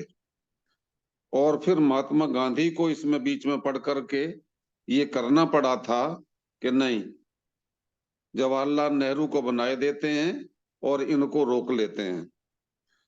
ये एक ऐतिहासिक भूल हुई या ये एक ऐतिहासिक निर्णय हुआ, अथवा इसको आप जैसा चाहें वैसा समझें, लेकिन इसमें जो भी बात रही वो दोनों की, नेहरू जी की और गांधी जी की रही। डॉक्टर राकेश जी। मैं यहाँ पर इसको कि नेहरू जी जो, एक सेकंड जरा भाई, जी जी जी। लखन जी जरा एक सेकंड। जी जी जी। नेहरू जी की जो बातें थी वो गांधी जी की ज्यादा चाटुकारिता भी कर लेते थे, लेकिन सरदार वल्लभ भाई पटेल में चाटुकारिता नहीं थी। और वो चाटुकारिता के कारण जो उधर थोड़े से झुके और उन्होंने जवाहरलाल नेहरू को यह अवसर दिया। और सरदार वल्लभ भाई पटेल ने उस समय त्याग किया कि अच्छा ठीक है, बापू की यदि इच्छा है तो इन्हीं को बना दिया जाए, मुझे इसमें कोई आपत्ति नहीं होगी। ऐसा अब भाई राकेश से पूछवा लो जैसा भाई कह रहे इसको हैं। मैं पता नहीं, मेरे मन में आती ये सरदार पटेल जी की बहुत बड़ी भूल थी जो उन्होंने ऐसा समझौता कर लिया देश के डॉक्टर हित में डॉक्टर नहीं राकेश जी। हो। डॉक्टर राकेश जी। देखिए, अभी श्रद्धेय भाई साहब ने जो बताया है वो एक प्रमाणिक जानकारी हमको उपलब्ध कराई है।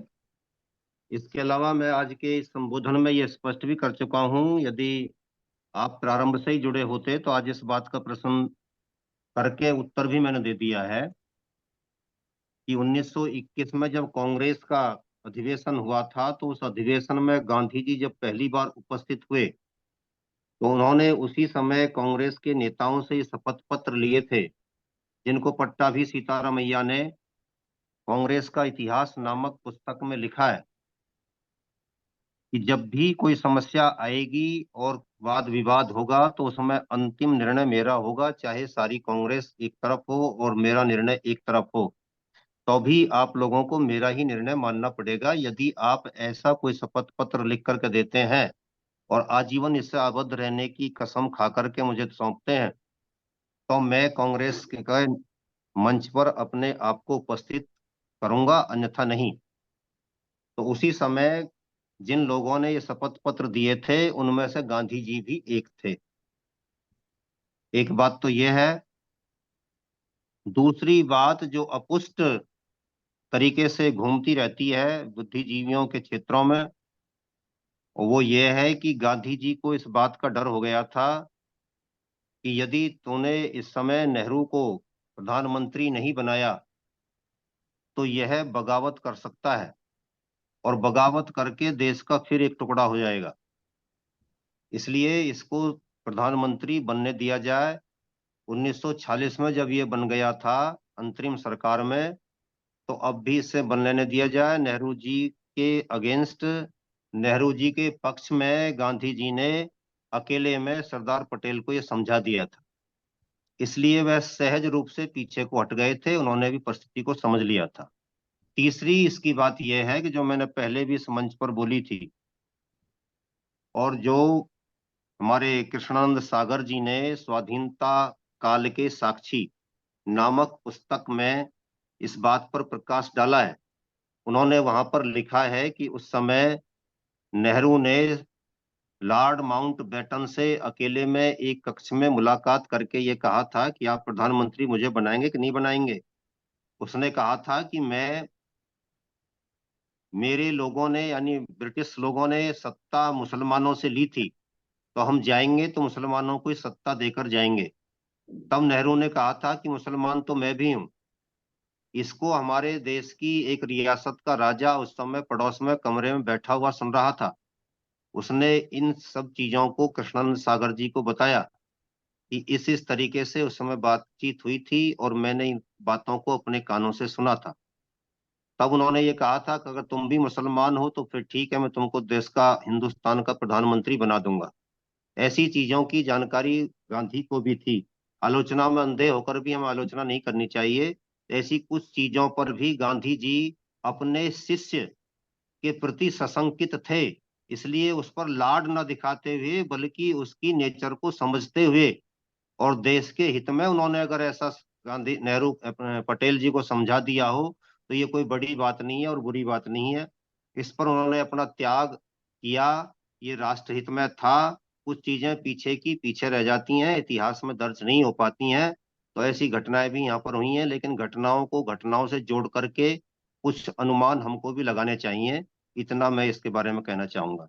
बाकी श्रद्धेय भाई साहब ने जो कहा है पूर्णतया प्रामाणिक है। वह भी एक ऐसा स्पष्ट प्रमाण है जो हमें अक्सर सुनने को पढ़ने को खूब मिलता रहता है।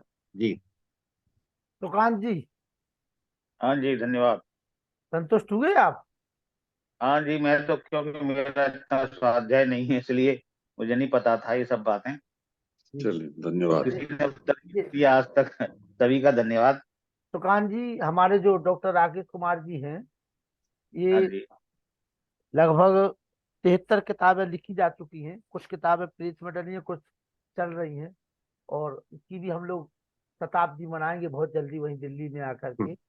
जब ये सो हमारी किताबें पूरी होगी, निश्चित रूप से ये अगले साल तक तो हो भी जाएगी, हमें ऐसा विश्वास है। क्योंकि हम लोगों को तो जब पता चलता है तब 4-5 किताबों का विमोचन होता है। अभी हमारे बड़े भाई साहब देवी सिंह जी की भी एक किताब थी जो हम लोगों को मिली थी, उसका भी विमोचन हुआ था। और 3 किताबें हमारे डॉक्टर राकेश कुमार जी की, जो 3 किताबें नई उनकी प्रकाशित हुई है। तो हमारी तो 64 में मुलाकात हुई थी और 73 पे गाड़ी पहुंच गई है। आगे आगे आप सत्कम हो जाएगा, सत्कम। बिल्कुल भाई साहब, सत्कम होगा, सत्कम होगा। आइए मुनि जी। सुकांत जी को नमन करती हूँ। आगरा में मिले थे और इनका रोज एक ऑडियो आता है, एक मंत्र की व्याख्या।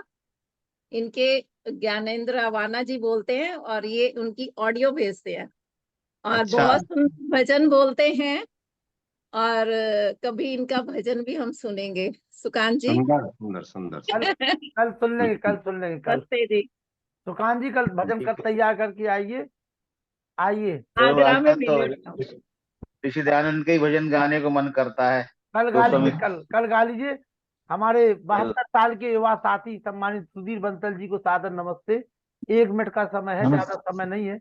नमस्ते जी, बहुत है। बस ये प्रश्न जो मेरे दिमाग में था, जी। मेरे जहन में था कि जैसा डॉक्टर राकेश आर्य जी ने और अभी देवेंद्र जी ने भी जो बात बताई, तो मेरे दिमाग में केवल यही था कि उनको जब सरदार वल्लभ भाई पटेल को जब लौह पुरुष बोलते थे और वो अपने जो है वो विचारों के बड़े दृढ़ संपन्न व्यक्ति थे और उनके पक्ष में 16 प्रांतों में से 13 प्रांतों ने उनके पक्ष में जब वोट दे दिया और उनको ये भी पता था कि नेहरू जो है वो मक्कार है और गांधी भी मक्कार है, क्षमा करेंगे इन दोनों शब्द, इन दोनों विभूतियों के लिए, ये शब्द काम में लेने के लिए, तो देश हित में उन्होंने पदभार प्रधानमंत्री का संभालने के बजाय क्यों नेहरू के पक्ष में जो अपने आप को सरेंडर कर दिया।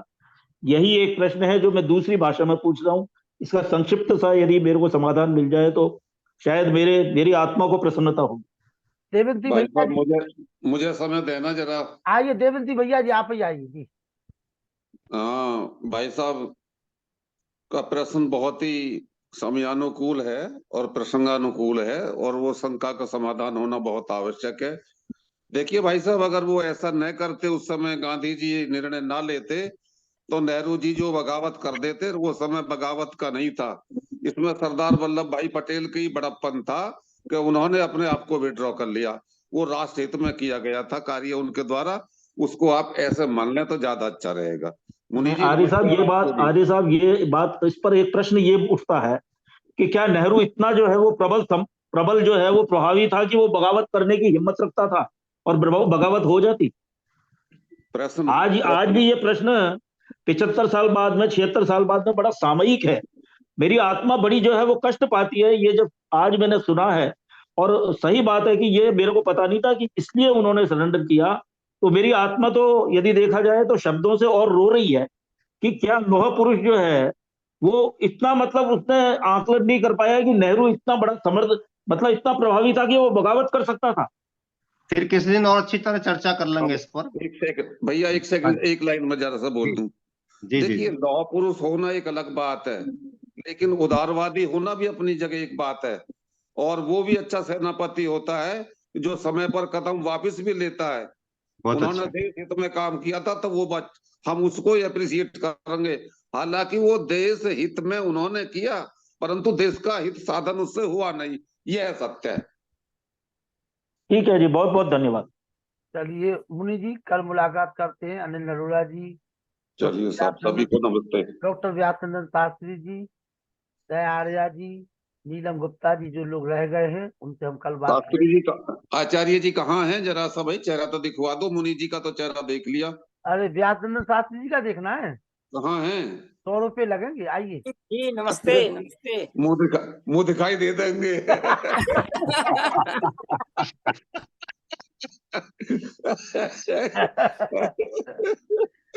भाई बहुत सुंदर वक्तव्य रहा है डॉक्टर साहब, आदरणीय डॉक्टर साहब का और आदरणीय आपका। 100 रुपये, 100 रुपये हमारे पक्के। वो तो हम जब आएंगे वहीं तो ले लेगी, चिंता ना करो आप। चलिए, सम्मानी सुमन शर्मा जी, और ऐसा है, मैं एक पंक्ति में जवाब देना चाहता हूँ। दे दीजिए दे दीजिए दे दीजिए, रात अभी बाकी है। अभी जो लौह पुरुष सरदार पटेल जी की जयंती मनाई जा रही है और सब जगह जो मनाई गई, और हम लोग अभी उनके वक्तव्य को और उनके संपूर्ण जीवन, व्यक्तित्व और कृतित्व को हम लोग सुन रहे थे। आदरणीय डॉक्टर राकेश कुमार आर्य जी जो संपूर्ण भारत राष्ट्र को अपनी वाग्मिता से भी और साथ साथ लेखनी से भी बहुत ही सुंदर प्रेरणा दे रहे हैं। और इसी को लक्ष्य लेकर के एक मंत्र आता है यजुर्वेद के 10वें अध्याय में, ओम राष्ट्रदार राष्ट्रम में दत्ता स्वाहा। ये बहुत बड़ा मंत्र है। ये मंत्र कहता है कि जो मेरा राष्ट्र है उसमें त्याग की बड़ी शक्ति है, और त्याग से ही हम सब लाभान्वित होते हैं। और त्याग त्येन त्यक्तेन भुंजिता की जो भावना है यजुर्वेद में ही, वो इसमें चरितार्थ होता है। और सब कुछ जानते हुए भी, आवाज नहीं आ रही डॉक्टर साहब की। जो इस प्रकार की बात हम लोगों ने सुनी और ये किया, ये राष्ट्रहित के पक्ष में ही था। क्योंकि जिस कांग्रेस, उस समय कांग्रेस थी और देश में सभी कांग्रेसी नेताओं ने विशेष रूप से बढ़ चढ़कर हिस्सा लिया था, और वे सभी जो वोट उनको किए थे सब मैंने समझे सभी राज्य में कांग्रेस के ही लोग वोट दे रहे थे, और मात्र 2 वोट नेहरू को प्राप्त हुआ था, और इधर 13 वोट ये सरदार, वैसे तो 17 वोट मैंने सुना है, लेकिन अब जो भी हो, लेकिन 2 ही वोट नेहरू के पक्ष में था। और नेहरू के पक्ष में 2 वोट होने पर भी जब देख लिए कि नेहरू जो है मानने वाले नहीं है, इसलिए 12 बजे रात में महात्मा गांधी सरदार पटेल से भेंट करते हैं जाकर, और पीठ में हाथ देकर कहते हैं कि आपने मेरी सब बात सब समय स्वीकार की है, इसलिए पटेल जी आप एक बात आज स्वीकार कर लीजिए, और आपके पक्ष में पूरा देश है, लेकिन नेहरू प्रधानमंत्री बनने के लिए आतुर है, इसलिए आप उन्हें मौका दे दीजिए। ये राष्ट्र के लिए त्याग होगा। राष्ट्रम में दत्त स्वाहा, स्वाहा माने स्वार्थ के लिए परमार्थ की ओर गमन कर जाना, अर्थात उन्होंने बहुत बड़ा स्वार्थ जिससे उन्होंने इसका त्याग किया था, सब कुछ को धारण मानन करने के पश्चात भी उन्होंने राष्ट्र हित को देखा, इसलिए कि वो कह चुके गांधी जी कि कल हो सकता है कि कांग्रेस दो फाड़ हो जाएगा, क्योंकि वो कह चुके, नेहरू ने कहा था कि आप यदि उनको नहीं मिलाएंगे और हमें प्रधानमंत्री नहीं बनाएंगे तो हम कांग्रेस को दो टुकड़े में बांट दूंगा। तो एक अलग द्वंद्व हो जाता, हम आजादी प्राप्त की और अपने में ही झगड़ करके टुक टुक हो जाते।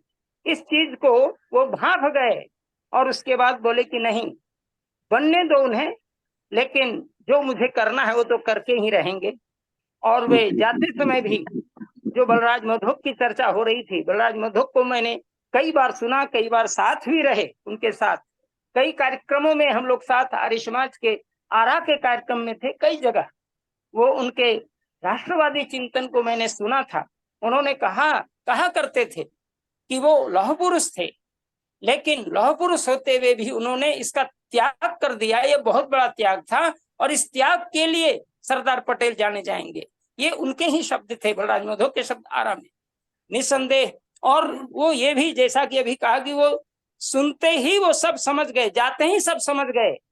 ये समझने की जो स्थिति है, ठीक गांधी जी को भी उसी ढंग से उन्होंने समझा और नेहरू को भी समझा और बलराज मधोक को भी देखकर समझा था। ये आत्मचिंतक जो होते हैं वो इस प्रकार की बात करते हैं, और निश्चित रूप से वो राष्ट्र के चिंतक थे और राष्ट्र सेवा के लिए समर्पित कर दिया। राष्ट्रीय सेवा योजना जो चल रही है कॉलेजों में, उसका मुख्य मोटो है नॉट मी बट यू, अर्थात उन्होंने कहा कि चलो नेहरू तुम ही बन जाओ, मैं नहीं। इस प्रकार का आदर्श प्रस्तुत करने वाले थे सरदार पटेल जी, और उन्होंने प्रथम गृह मंत्री के पद को संभालते हुए जो कार्य किया वो अद्भुत है। बहुत कुछ बातें हो चुकी हैं, मैं उन महान आत्मा के प्रति अपनी श्रद्धा सुमन समर्पित करता हूं, और जब तक देश में सूर्य चंद्र और विश्व के अंदर सूर्य चंद्र चमकेगा तब तक कोई सरदार पटेल के व्यक्तित्व को छोटा नहीं कर सकता। और उसके शब्द में जो शक्ति थी, उनके कर्म में जो शक्ति थी, उनकी एकता में जो शक्ति थी, अखंडता को स्वीकार करने में जो शक्ति थी, वो अद्भुत थी। इसलिए ऐसी शक्ति को नमन है और अपनी वाणी को मैं इसी रूप में विराम दे रहा हूँ। ओम शांति ही शांति ही शांति। बहुत अच्छे, बहुत अच्छे, बहुत अच्छे। आपको अभी अपनी वाणी को विराम नहीं देना है, आपकी वाणी अनुभव रूप से इसी प्रकार से जो बनी रहे। आइए वेद प्रकाश शर्मा जी नाती पोतों के साथ आइए। कहाँ हैं आप? आजा भाई नाती पोते। नए लैपटॉप के साथ। लैपटॉप नहीं, पुराना। शांति पृथ्वी शांति शांतिरौषधया शांति वनस्पतया शांति विश्वे देव शांति ब्रह्म शांति सर्व शांति शांतिरेव शांति सामा शांति रेधि। ओम शांति शांति शांति। जो बोले सो अवै। सत्य सनातन वैदिक धर्म की जय। आनंद की जय। नंद की जय। श्री राम चंद्र की जय। योगेश्वर श्री कृष्ण चंद्र की जय। राम की जय। सदानंद की जय। नंद की जय। राज की जय। माता की जय। गौ माता की रक्षा चाहो पालन हो, अमर रहे, पेट की ज्योति ज्योति जलती रहे, ओम का झंडा ऊंचा रहे, आर्यों के महाकुंभा भारत को तो समझो अभियान की जय। समारियम धनी ओम कभी अभिवादन सबको राम सेवक नमस्ते जी। निरंजन जी, राम ओम सेवक निरंजन जी, सर्वेभ्यो नमः जी सभी को। राम सेवक निरंजन जी, नमस्ते जी, सभी को सादर नमस्ते। राम सेवक निरंजन जी अपना ऑडियो खोल लीजिए। डॉक्टर राकेश जी को उनकी और भाई नरेंद्र देवेंद्र जी को, सभी को, मुनि जी, शास्त्री जी, लखनलाल वीर जी, अनिल जी, सभी को नमस्ते। बहुत बहुत नमस्ते माता जी। नमन। जय माता जी सभी नमस्ते को। बेटा। राम सेवक निरंजन जी अध्यक्षता कर रहे हैं, इसलिए बुलाना ठीक है, आपका उचित है। हाँ, वो ऑडियो वीडियो कई बार टच कर दे। खोलिए माता राम सेवक जी। यार मैं हटा ही देता हूँ मीटिंग को। आपको इतना दूध भर के दे राम सेवक सुजान पटेल जी हैं क्या? नहीं, वो नहीं है, राम सेवक जी हैं केवल। अच्छा, उषा शाह जी बहन जी कुछ पूछ रही हैं शायद। वो तो पूछती रहेंगी, अभी उनका समय आ चुका है पूछने का। अब कल पूछना उषा जी, कल। आप एटा कौन कौन गए थे वैसे? एटा एटा एटा की बस पूछो, आगरा में मिलता है पेठा। बात को घुमाइए मत, सीधे बोलिए, सीधे जो बता रहे थे जरा बोलिए। वहां से लाए हैं पेठा, ऐसे बोलो। अरे अभी आपको पता नहीं है, डॉक्टर राकेश कुमार जी का निशाना कहीं और है। श्रीमती और श्री लखन जी गए थे एटा। हाँ जी, श्रीमती और श्री लखन जी गए थे एटा। नहीं हम तो इनसे ही पूछना चाह रहे हैं जी, ये बताएंगे ना अपने मुख से। चलिए इस प्रश्न को अभी यही छोड़ देते हैं। कोई बात नहीं, लेकिन ये हमने रात- छोटे भाई लखन को जो है अपने पास बैठाया था यज्ञ पे, और बहुत प्यार किया था हमने जो अपने भाई को। तो बिल्कुल बहुत किया था, देर रात बिल्कुल। हित में बहुत बड़ा कदम उठाया। बहुत ये अच्छा। आपका आशीर्वाद ही तो काम कर गया कि इस समय प्रश्न को घुमा गए ये। नहीं, वो तो उनकी अपनी चतुराई है, अपनी बात नहीं, हम पटता है। तो वो बड़े कर रहे हैं। सीधे स्वभाव से पूछ रहे थे भाई कौन कौन गए थे। ये घुमा दिया हमारा प्रश्न सारा। देखिए, अगर मुझे कोर्ट की तरह मान रहे हो बहन चंद्रकांता जी, यदि मैं कोर्ट की पावर्स एक्सरसाइज करूं तो मैं तो इनके प्रश्न को ही टर्न डाउन करूंगा। आपको पूछना ही नहीं चाहिए मंच पे जो इस बात। अरे ठीक है, कोई गया तो गया, क्या हो गया। डॉक्टर साहब तो खुद वकील है, आपके प्रश्न को अच्छा जवाब देंगे। चलो जी, अब जो सुप्रीम कोर्ट ने कह दिया उसी को विधिक व्यवस्था मानते हुए पूर्ण विराम। सभी को सादर शुभरात्रि। राम सेवक जी आपका माइक खुल गया, सभी का धन्यवाद कर दीजिए। हाँ, आज लोह पुरुष सरदार वल्लभ भाई पटेल के बारे में जो विचार सुने आदरणीय डॉक्टर साहब राकेश जी आर के द्वारा, बहुत अच्छी जानकारी मिली। और निश्चित तौर पे हम अपने आप को सौभाग्यशाली मानते हैं कि पुरुषोत्तम मुनि और लखान जी जैसे लोगों से जुड़े, क्योंकि इन लोगों से जुड़ने से हमें आप सभी लोगों से, डॉक्टर राकेश आर्य जैसे लोगों से के विचारों को सुनने को मिल रहा है। तो मैं अपने आप को बड़ी लकी मानता हूँ, और बहुत बहुत धन्यवाद सभी हरिजनों को, और बहुत बहुत नमस्ते सबको। बहुत बहुत आभार हमारे नमस्ते। अध्यक्ष महोदय राम सेवक जी। उषा शाह जी नमस्ते कर लीजिए जी, अरे सबको बहुत नमस्ते। नमस्ते जी पटेल साहब, उषा जी, नमस्ते। जी बिल्कुल, नमस्ते डॉक्टर साहब। उषा जी, जी कल आप अपनी छोटी बहन को जोड़ना, मामा की लड़की को। हाँ हम नहीं ये लेकिन उसका फोटो नहीं आता है जी, उसका फोटो नहीं आ पाता है, क्यों है वो? उनको वो फोटो सुनती है उनको दिखाइए कैसे आता है फोटो, बताइए उनको, बताइए। वो बोलती है कि मेरा फोटो नहीं आता है, हम सिर्फ सुन पाते हैं ठीक लेकिन है, बोल नहीं पाते। कोई बात नहीं, सुनते रहने दीजिए, अभी उनको बोलना नहीं है, उनको आप ही काफी हो हमारे लिए। तो वो उसको सुनना बहुत जरूरी है क्योंकि वो उसके वो मूर्ति पूजक है और वो एकदम उसका ध्यान दिमाग मूर्ति पूजा की तरफ, पूजा पाठ ही सब में है। जितने इसलिए भी हम आप चाहते हैं जितने भी आपके रिश्तेदार हैं जो मूर्ति पूजा करते हैं, उन सबको यहाँ ले आइए। चाहते हैं कि वो जुड़े और इसको समझे। शास्त्री जी सबको समझा देंगे, हमारे व्यासचंद्र शास्त्री जी सबको समझा देंगे। जितने भी मूर्ति पूजक हो सबको ले आओ यहाँ पे। जैसे बीजेपी में जाकर के सभी दागी साफ हो जाते हैं, ऐसे यहाँ आकर के सभी जो है मूर्ति क्योंकि हम लोग दोनों बहन आज समाजी परिवार के हैं। सभी हम अच्छा जी, शुभरात्रि, सभी को सादर नमस्ते जी। अच्छा जी, नमस्ते। कल मुलाकात करते हैं, विमलेश बंसल जी आ रही हैं कल। सभी लोग अपनी बहन विमलेश बंसल को सुनिए और दो दो बहनों को लाइए, रिश्तेदारों को लाइए। ठीक है जी, नमस्ते जी, शुभरात्रि। शुभ रात्रि, नमस्ते सभी को।